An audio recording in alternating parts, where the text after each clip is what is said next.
بسم الله الرحمن الرحيم الحمد لله رب العالمين والصلاة والسلام على أشرف الأنبياء والمرسلين نبينا وقدوتنا محمد عليه أفضل الصلاة وأزكى التسليم. اللهم علمنا بما ينفعنا وانفعنا بما علمتنا وزدنا علما يا رب العالمين. Assalamu alaikum wa rahmatullahi wa barakatuh, everybody. Welcome. Thursday night ladies class, Riyadh al-Saliheen, and we're into Fiqh of Talaq, the understanding the rules pertaining to divorce and everything else that's included in that. And we have a new hadith for tonight. We're in the chapter of sabr, of patience and steadfastness. So our hadith is number, what is it here? 27. My translation is a little bit different from yours. Abu Yahya Suhaib ibn Sinan radiallahu anhu reported that the Messenger of Allah sallallahu alayhi wasallam said, "How wonderful or strange is the case of a believer. There is good for him in everything, and this applies only to a believer. If prosperity happens to him, good times, he expresses gratitude to Allah Azza wa Jal, and that is good for him. If adversity or calamity or hardship befalls him, he endures it patiently, and that is good for him."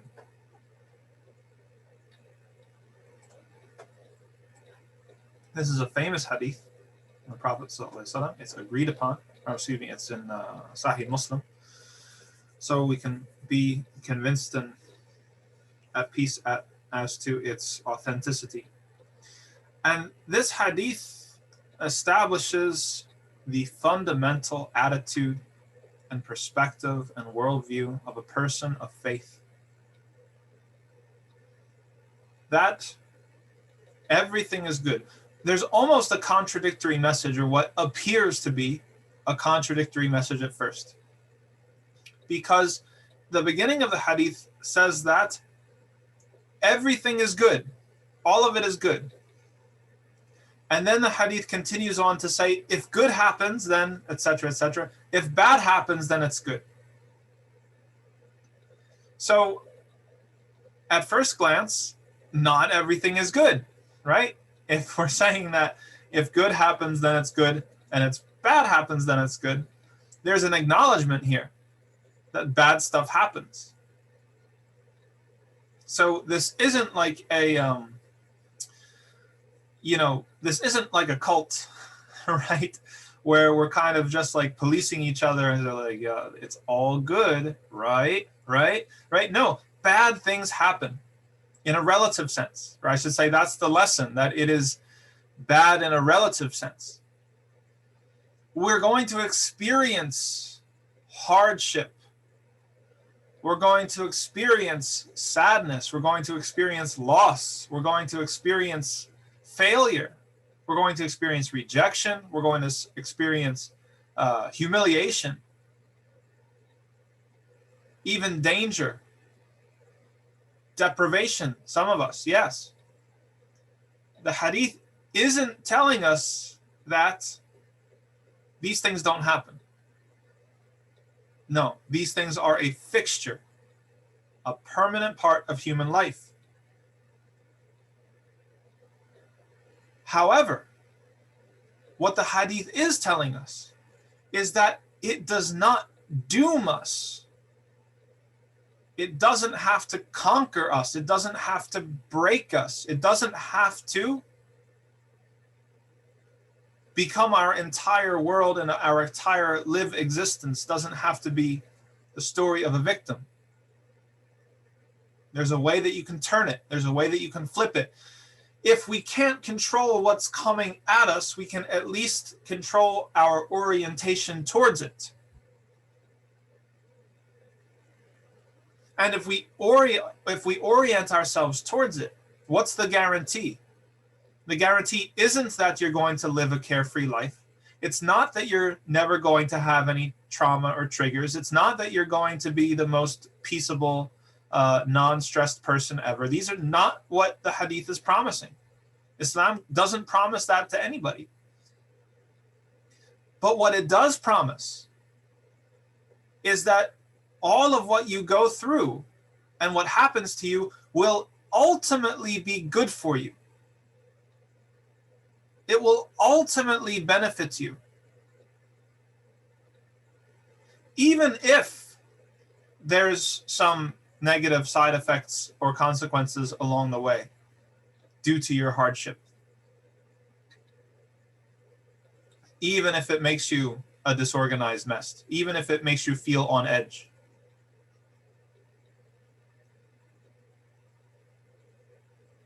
What's the ultimate good here? The ultimate good is two possible things. One, the obvious, is the afterlife. A certain orientation towards the hardship that happens to you will be ultimately good for you in your hereafter, when it really counts. But it's also possible that your orientation towards whatever is happening to you will give you lessons and a capacity for tolerance or a capacity for hardship in this world. It will give you lessons, it will give you skills, it will give you experience.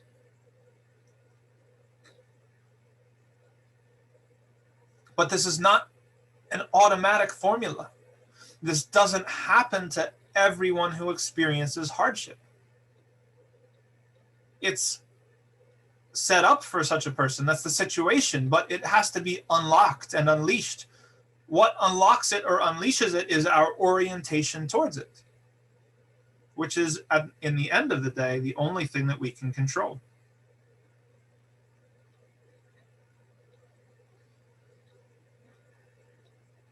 One of the subtler takeaways from this hadith, the Prophet ﷺ, he takes his time, or he kind of takes a slight divergence to emphasize. He says that all of it is good for him, okay, kind of makes sense, and that only happens to the believer. It only happens to the believer.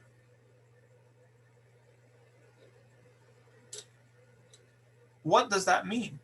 Does that mean that this type of goodness that the Prophet ﷺ is talking about is exclusive to people of faith? That's what it seems to me. It seems to mean that it's not an automatic thing, just like we said. Now, what's the difference? What's the difference between a person of faith who actually has this orientation that the Prophet ﷺ is guiding us towards and hoping that we adopt towards our hardship? What's the difference between that person and a person who is not a person of faith and trying to be patient or trying to accept? What's the difference? Because I'm a skeptical guy, and this is, please someone answer in the chat or unmute yourself. I'm a skeptical person, okay? So I'll just say, well, wait a second. We have so much self-help stuff these days. It's all about acceptance. It's all about release. I do yoga. I practice mindfulness, right? What are you trying to say that this goodness is only for a person of faith or a believer? Can't I get that goodness? What's the difference between a person of faith and a person who's not a person of faith, but they practice all these sorts of things? I'll wait for this one. This is a juicy question. Always. All right, say more, Dana. Speaking from experience, peace. Ooh, I like that. I like what Samira said as well. So I want to hear what Dana has to say more about. So she has experienced peace.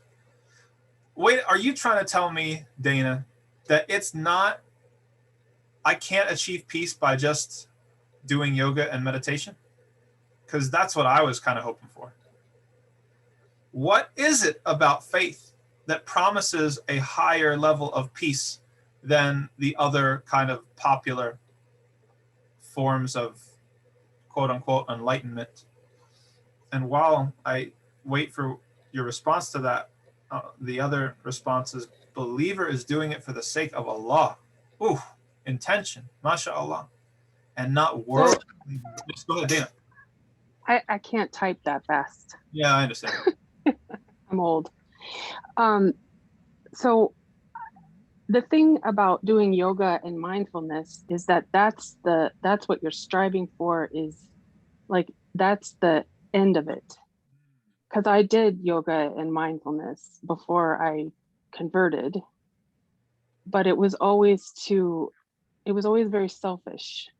And I want to feel better. My life is chaotic. I want it to feel better. Whereas Islam allowed me to say, life is chaotic and this is the will of Allah.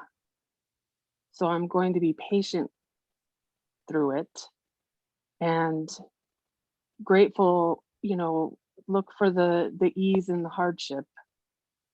And then also to not focus, I don't just focus on myself. I'm also thinking about how I can serve others too. So that makes me even more grateful. It's just, it's a very different, it's a selfless feeling compared to a non-faith Allahu Akbar. feeling. Agreed. Allahu Akbar. That's beautiful, and that's also my experience as well. What you said was so rich. I think we'll just make the rest of the lesson based off of that. One thing that she said,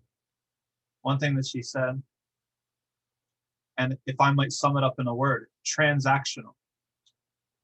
Right? This is something that's crept up in some other lessons and also in some clipboards. That the practice of yoga and mindfulness can be and usually is materialist and transactional, right? We're doing it to get something, right? We want that thing. And so what happens is it's a very kind of consumerist orientation. It's like if I pay the yogi and I do all the correct exercises and techniques, then I will expect that it will formulaically lead to this feeling of peace and tranquility. And if it doesn't happen, I'm going to go ask for my money back, or maybe I'll write a bad review on Google, right? And I'll go to the next yoga studio or the next mindfulness center, and so on and so forth, right? So we're relating to it as consumers. We're relating to it in a transactional sense. So that gets back to Samira's point about intention. It's also leans upon materialism, right? We've completely put trust, and this is where it's actually against tawheed, this sort of mentality, because we put complete faith, if that's our manhaj, that's our kind of MO, we believe that true peace comes from yoga and mindfulness, then we have put our faith in yoga and mindfulness. We believe that it is kind of the cause, and it's a mechanistic, materialistic cause. And we've forgotten the causer of all causes, Allah subhanahu wa ta'ala, who can make a person in the most stressful situation in the world. We're talking about war-torn countries. We're talking about systematic extermination, can make somebody going through that circumstance feel at peace and submissive to their Lord and their fate, and can take someone in North America or somewhere else who's got a stable job and stable income and a big house and land and is in a relatively good neighborhood, and can make that person feel nervous and dissatisfied and miserable. That's the causer of causes. That's Allah Azza wa Jalla. And if I can backtrack to Samira's point, she mentioned the word worldly, doing it for a worldly cause.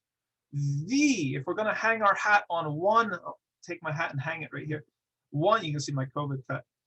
One fundamental difference between the person of faith and someone who's not a person of faith is our belief in the afterlife.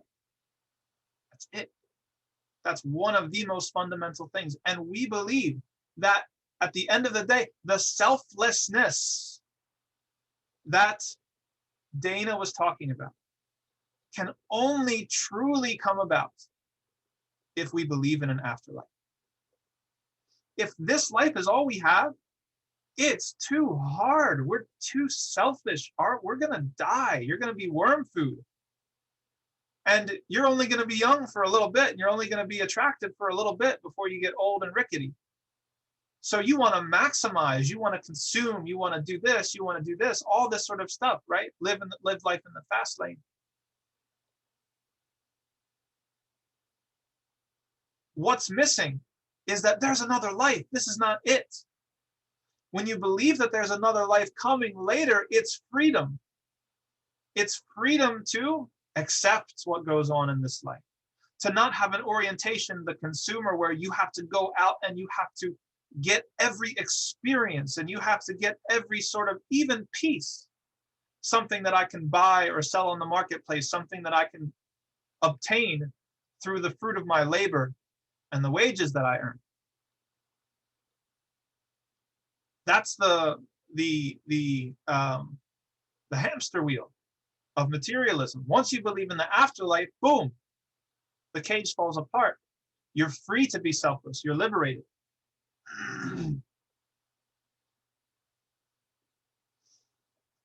Yes, there's a difference. Okay, so good. Asma asked a good question.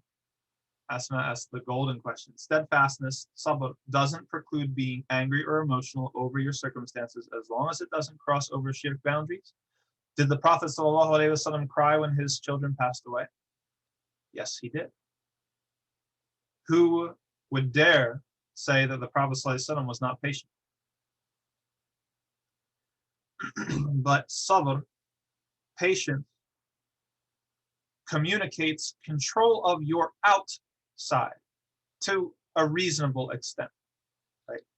You're not going to curse somebody out. You're not going to, yeah, exactly. You're not going, it's a little bit more broad than just shirk boundaries. It's, we're not going to trample on somebody else's rights. We're not going to harm anybody, despite what's the turmoil that's going on in the inside. That's sabr. Sabr is to, despite the inside, control the outside, at least in a relatively, at least to a degree that prevents you from harming anybody. So we covered a lot of what I had in a much better way because of Dana's contribution, mashallah.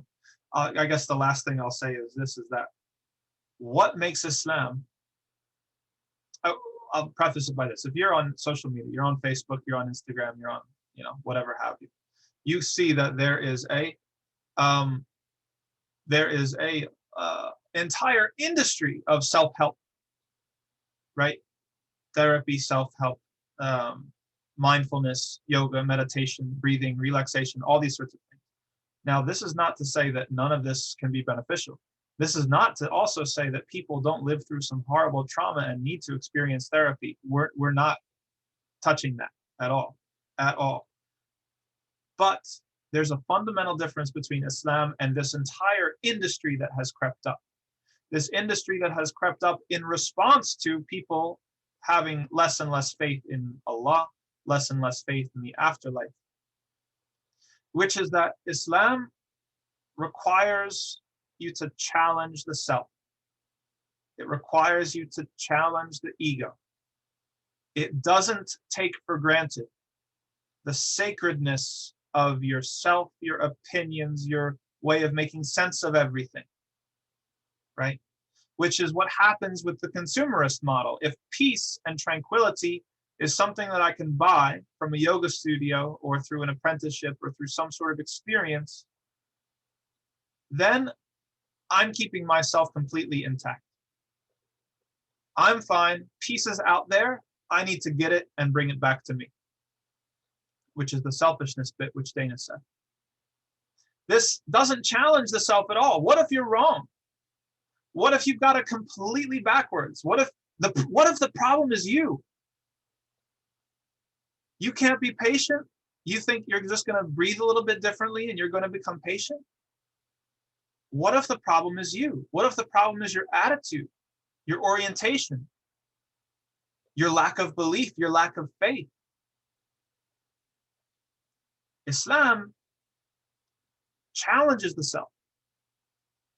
Challenges the self by saying, yes, hardship is going to come. You can be certain of it. Allah promised us hardship in several places in the Quran, in Surah Al-Baqarah, in Surah Al-Ankabut, and other places, promised us hardship. And is telling us that the way out of it isn't to just reduce hardship, to control all the variables and the causes and these sorts of factors. The way out is to change yourself and to change your orientation, to accept and to believe. And this is only true for the believer. Makes us submissive to Allah subhanahu wa ta'ala, opens us up to have that freedom where we can submit, we can accept, gives us the opportunity to be grateful when things are going good. We don't just rely on the causes. We don't think it's like, oh, I guess I found the right yoga master, a yoga teacher. I found the right, breathing exercise. No, it leads us to be grateful. Alhamdulillah. Allah is responsible. Allah could have made these same circumstances feel horrible. And instead, He's allowing me to experience peace. And if the hardship comes, then we know that the orientation we have to have is patience. Storm on the inside. We can't control that. But holding on to our outside so that we're not harming other people. We're not taking it out on somebody else.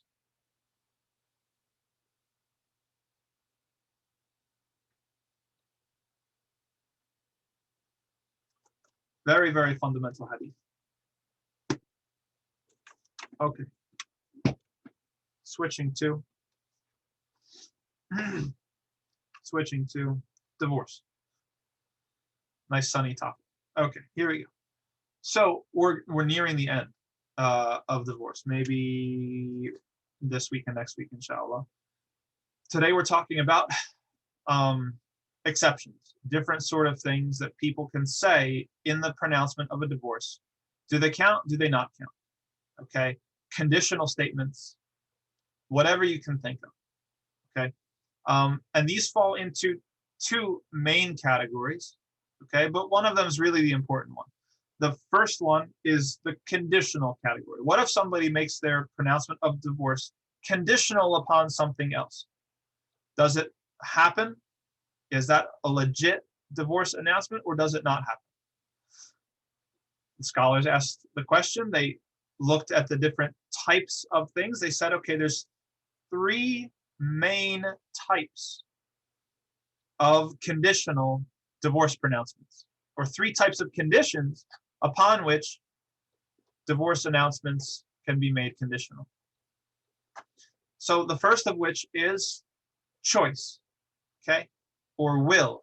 Like, what if Allah wills, right? What if someone says that you're divorced if Allah wills? Inshallah, right? We use inshallah for everything, even the president says it, right? What if we said you're divorced, inshallah? Does that count or not? Second scenario within this first scenario, this first category. What if we tie it to somebody else's will and approval? We say that you're divorced if my mom says so. Believe it or not, there are males, men, husbands that do that. We're going to look at that.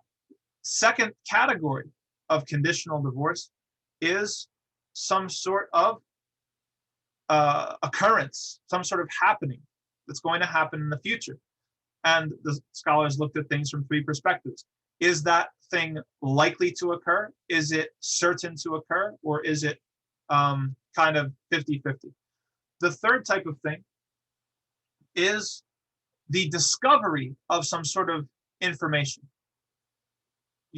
Like similar to an action in the future, but it's something that already exists, and if it's discovered. And we'll go over the different types of that. Okay. So points of consensus, the scholars have consensus that if someone makes a pronouncement of divorce and they can make it conditional upon a future occurrence or a future happening, and that thing is 50-50, might happen or might not, then that is considered a divorce pronouncement. Okay? If that thing happens, the divorce also happens.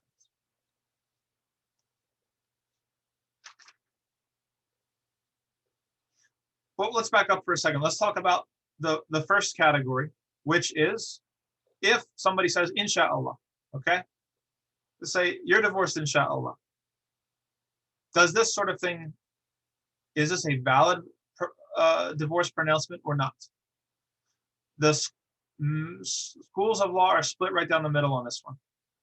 Malik and Ahmed, so the Malikis and the Hanbalis, they say that it has nothing to do with anything. Maybe they lived in a time and place where they used Insha'Allah like we use Insha'Allah. They said, if somebody says you're divorced, Insha'Allah, it means you're divorced. That's it. It counts as the waiting period starts, the whole process becomes unleashed. Whereas Abu Hanifa and Shafi'i, they say that, no, this does matter. If you say Insha'Allah, then that is not a announcement of divorce. Obviously, this is advantageous for women to know, because if a man at some point says you're divorced, Insha'Allah, then you could just say that didn't mean anything. Or if you want to be done with it, you can say, oh, no, that meant something, even if he insists that it doesn't. Okay, the scholars, as we said, or I should say that the vast majority of scholars, now we go to what if that's if Allah wills. What about a person? Okay, I'm going to divorce you if so-and-so says so. Is that a divorce pronouncement or not? The majority of scholars, and I believe all 4 legal schools, said yes, this is actually a full-blown divorce announcement. And if the person, they go to that person and they say yes, then even more so.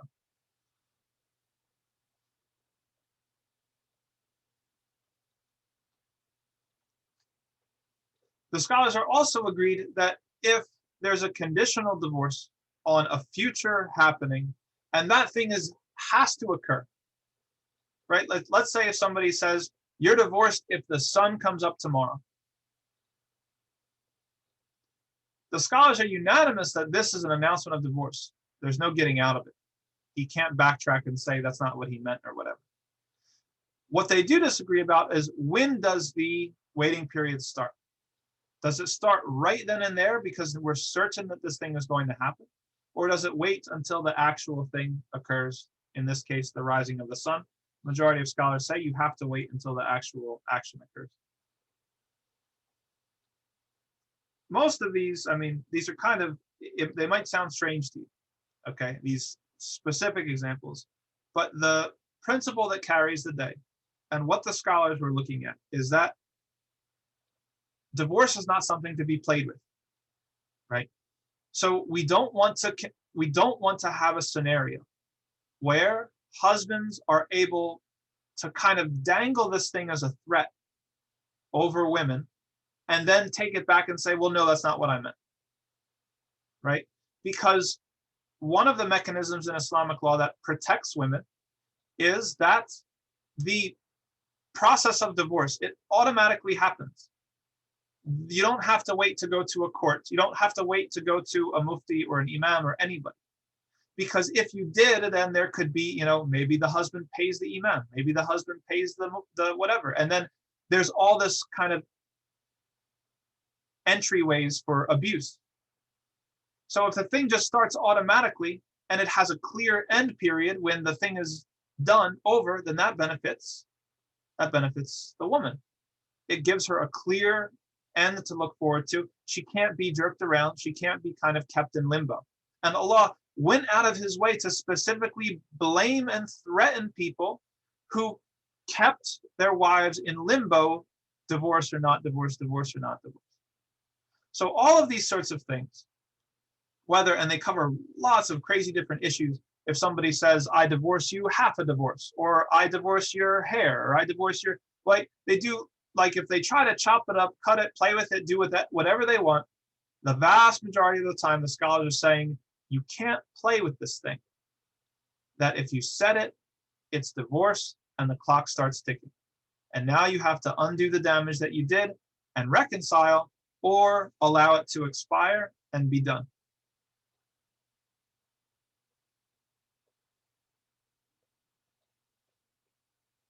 That brings us to the following chapter, which has to do with from whom is a divorce valid and upon whom is a divorce valid. Okay, so there's consensus that divorce is valid if it is announced by the husband who is in his right mind, he's conscious, and he is past the age of puberty, and he is free, and he's not forced, he's not under duress. Okay, so our first issue is exactly this. What if somebody divorces their wives and they're being forced to? Well, the very first thing the scholar said was, okay, we have to define what it means to be forced or coerced. So if somebody comes, and I've heard this happen, a husband comes to his wife, says, I'm sorry, I really like you, but my parents are forcing me to divorce you. This isn't adhering to a classical definition of what coercion and force means. Okay, so the scholars, they identified 3 conditions to say that someone is coerced, they're actually under duress. First of all, mimman qadir, right? It's somebody who's able to inflict some sort of punishment on you. يغلب على ظن بنزول الوعيد, and it's extremely likely, it's known that this person is not only capable but will do this thing. This punishment is going to happen to you. And here's the kicker, which is why the parent example doesn't work. الوعيد تضره كثيرا, is that the thing that is the threat is something that is existential, right? It's something that is extremely threatening to that person, their life or their limbs, basically. Not, the displeasure of your parent, and that's a different issue, but like if someone is trying to come to somebody and say, well, my parents are forcing me or this or whatever, no, that's not true. You're choosing and you're using them as an excuse. They're not forcing you. They're not threatening to kill you. This is your own decision. If this were to happen, if a husband was truly forced by the ruler, by the president, by somebody to say, you're divorced, wife, then the majority of scholars, the vast majority, they say this does not count. It's not valid. They are still husband and wife. There's no such thing as the divorce process, etc. What about being financially cut off if you don't divorce her? So we're imagining a scenario in which a husband is, وَلِعِيَاذُ بِاللَّهِ, completely financially dependent upon his parents, and he's married, and they're going to turn the screws on him and use that to try to say that you have to divorce. No, that's not ikrah. That's not coercion within fiqh. If he's able-bodied, right? Maybe if he's handicapped and he can't earn an income for himself, then that would be perhaps. But if he's able-bodied, then this is not considered coercion, right? All of the guidelines for asking for money, which in Sahih Muslim, there's a hadith the Prophet ﷺ said that it's not permissible to ask somebody for money. We're talking about charity, sadaqah, except 3 scenarios. Okay, a calamity like a natural disaster that wiped out everything. Islah that al-bayn, which is like kind of like you took your own money and made peace between 2 people who are about to really get into it. And then the third scenario is if you're sitting in your home for 3 days and you've got nothing to eat, and etc. And the vast majority of scholars, they go out of the way to say in this scenario, وَهُوَ غَيْرُ قَادِرٌ عَلَى الْعَمَلِ, that he's not able to work, right? If you're able to work, you're expected to go work. And that's something that men need to take seriously. What did Allah say in Surah An-Nisa? الرجال قوامون على النساء. Why? He said that men have a degree of authority over their wives. Why? Because of the strength that Allah endowed them with, and they're bringing home the big bucks, right? They're providing. If they're not providing, then that's a huge, huge, huge problem. That's not how Allah designed marriage. It's not how Islamic law conceived of marriage. And there's a lot of tangential or secondary problems that come from that. So the short answer is no, that's not considered ikrah. That's not considered coercion. Okay, what about somebody who is drunk? We said he had to be in his right mind, meaning sober and conscious. What about, wal-'iyadhu billah, husband comes home drunk and he says you're divorced? Does this count or not? All four schools say yes. Yes, it does. His sin cannot be a cover for the consequences of his actions. And the consequences of his actions that are done while in the state of sin should actually serve as a disincentive, as a deterrent to not engage in that sin in the first place.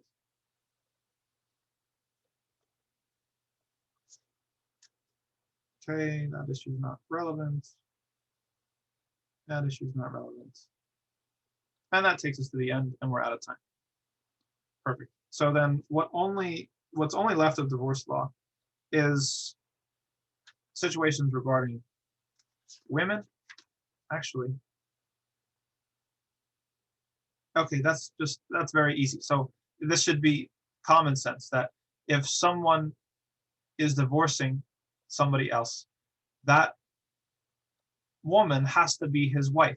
Okay, so the issue that the scholars bring up is, what if somebody made a condition to somebody that they weren't married to, right? They didn't like this person. They said, if I ever marry you, you're divorced. And then what if, Allah is muqallib al-qulub, he causes them to fall in love and they get married? Are they married, or are they automatically divorced? The vast majority say that they're still married. That sort of thing isn't applicable when he wasn't her husband in the first place, no matter what he said. Min lagwil hadith. And that takes us to the end of the chapter. Next time we'll get into things that have to do with reconciliation, right? What is reconciliation? How does it happen? What isn't reconciliation, right? So during that entire waiting period, how do you know when you've been reconciled with your husband or not? And so you don't need to get married again. And so the divorce is not finalized. And then finally, we've got kind of a smattering of issues that happen to do with both the iddah and what happens to women during the waiting period and after the waiting period. And then that will conclude. So we'll try to finish that next week, inshallah. Let's see how far we can get. Anybody have any questions?